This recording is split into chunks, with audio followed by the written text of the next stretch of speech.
IQ city मामले में सोमवार को सरकारी वकील ने 2 आरोपियों को सरकारी गवाह बनाने का प्रस्ताव रखा है। प्राप्त जानकारी के अनुसार इस दिन 6 आरोपियों को जेल हिरासत से दुर्गापुर उप जिला अतिरिक्त जिला अदालत में पेश किया गया। एक और जहां आरोपी छात्र वासिफ अली के वकील शेखर कुंडू ने अदालत में कहा कि दबाव के कारण पुलिस ने आरोप पत्र जल्दबाजी में दाखिल किया, जिस कारण वह उसे ठीक से जमा नहीं कर सके। इसके साथ ही उन्होंने पुलिस थाने के CCTV फुटेज उपलब्ध कराने की भी मांग की है। तो वहीं दूसरी ओर सरकारी वकील विभास चटर्जी ने अदालत को बताया कि कानून के तहत शफीक शेख और रियाजुद्दीन को सरकारी गवाह के रूप में प्रस्तावित किया गया है।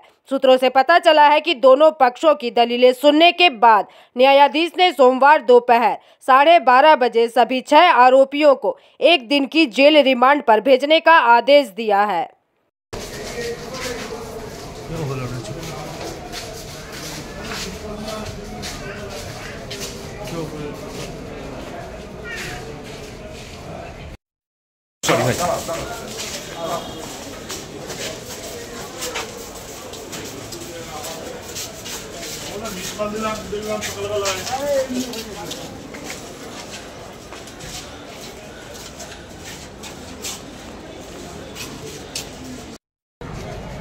যেহেতু অরিজিনাল যিনি জজ তিনি আজকে নেই, আজকে স্পেশাল কোর্ট ছিলেন, আজকে ডেট ছিল, আমাদেরকে অ্যাপিয়ার করার কথা ছিল সরকারি আইনজীবী এবং আমরা এটা নিয়ে আর্গু করলাম। আমরা দুটো পয়েন্টে আর্গু করেছি, যেটা হচ্ছে যে এটা যে চার্জশিটটা দেওয়া হচ্ছে এটা হেস্ট্রি চার্জশিট, এটাই যদি গ্রহণ না করে এটা যদি গ্রহণ করেন তাহলে সাপ্লিমেন্টারি চার্জশিট দেওয়ার অবকাশটা যেন বন্ধ হয়, এটা আমাদের একটা সাবমিশন ছিল। আর 2 নম্বর হচ্ছে যে সুপ্রিম কোর্টের নিয়ম অনুযায়ী বা ম্যান্ডেট অনুযায়ী আমরা সমস্ত ডকুমেন্টই পাবো যেটা প্রসিকিউশন রিলাই করছে, যেটা প্রসিকিউশন রিলাই করছে, ঠিক আছে, এই হচ্ছে মূল ব্যাপার। তো আমরা দুটোই চেয়েছি, এখন দেখা যাক হাকিম কি অর্ডার দেয়। Thank you. ওকে, চলো আজকে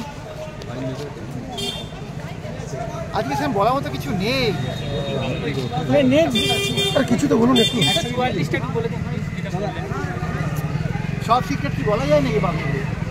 আমাদের কিছু সিক্রেট থাকবে না। আচ্ছা, চার্জশিট নিয়ে কেন প্রশ্ন তুলছেন বিপক্ষের আইনজীবী কি তুলছে আমার জানাতে কি হবে? আমার যা ইনভেস্টিগেশন হয়েছে আমি দিয়ে দিয়েছি। আমাদের কেস নিয়ে আমাদের কোনো সমস্যা নেই। বলছে আর্লি চার্জশিট হয়েছে, বেশ করেছি। আর্লি চার্জশিট দেওয়া আমার কাজ, এই ইনভেস্টিগেশন এজেন্সির কাজ, এবং ঠিক করেছে। আর কি কোশ্চেন আছে বলুন? শেখ শফিক আর শেখ রিয়াজউদ্দিনকে কি রায় সাক্ষীর বিষয়ে প্রস্তাব দেওয়া হলো রাজকোর্টে? আমরা পেয়ার করেছি অ্যাজ পার ল, দেখি কোর্ট কী করে, ওকে অফার করবে পালনের জন্য। যদি রাজি হয় তাহলে তো আমরা এগোবো। থানার CCTV ফুটেজ চাইছে, আমরা যা রিলাই করছি আমরা তা দিয়ে দিয়েছি। আর দেওয়ার মতো কিছু নেই, সেটা করতে জানি। কদিনে দেওয়া হয়েছিল? কি ডেট? আগামীকাল ডেট আছে। दुर्गापुर से निमाई दास की रिपोर्ट, PVTV न्यूज।